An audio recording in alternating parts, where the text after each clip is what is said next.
بسم اللہ الرحمن الرحیم۔ حضرت عبداللہ بن عمر رضی اللہ تعالیٰ عنہما سے روایت ہے، رسول اللہ صلی اللہ علیہ وسلم نے فرمایا، حضرت سلیمان بن داؤد علیہ السلام نے جب بیت المقدس بنایا تو اللہ تعالیٰ سے 3 خصوصیات مانگی: ایسا فیصلہ جو اللہ تعالیٰ کے حکم کے موافق ہو، یہ مان لی گئی۔ ایسی حکومت جو ان کے بعد کسی کے لائق نہ ہو، یہ بھی مان لی گئی۔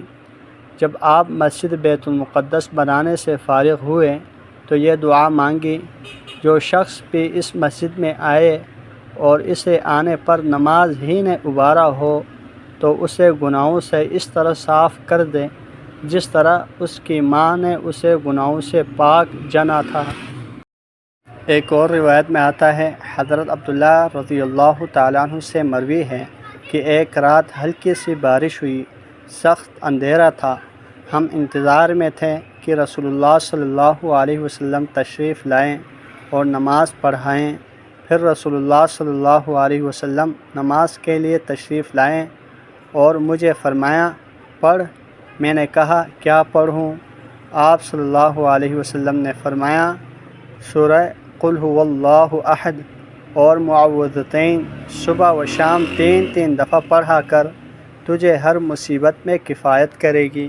ایک اور روایت میں آتا ہے، حضرت عبداللہ بن خبیب رضی اللہ تعالی عنہ نے فرمایا کہ میں مکہ مکرمہ کے راستے میں رسول اللہ صلی اللہ علیہ وسلم کے ساتھ تھا۔ مجھے رسول اللہ صلی اللہ علیہ وسلم کے ساتھ کچھ خلوت نصیب ہوئی تو میں آپ صلی اللہ علیہ وسلم کے قریب ہو گیا۔ آپ صلی اللہ علیہ وسلم نے فرمایا، پڑھ۔ میں نے عرض کی، کیا پڑھوں؟ آپ صلی اللہ علیہ وسلم نے فرمایا، تو قل اعوذ برب الفلق آخر سورت تک پڑھا کر، پھر سورہ قل اعوذ برب الناس آخر سورت تک پڑھا کر۔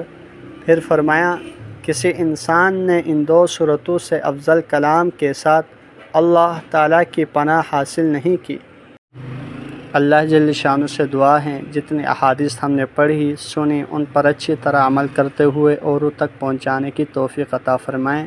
بالخصوص قرآن مجید کی آخری 3 سورتیں قل هو اللہ احد، قل اعوذ برب الفلق، قل اعوذ برب الناس، ان تینوں سورتوں کو صبح شام 3 مرتبہ پڑھنے کی توفیق عطا فرمائیں۔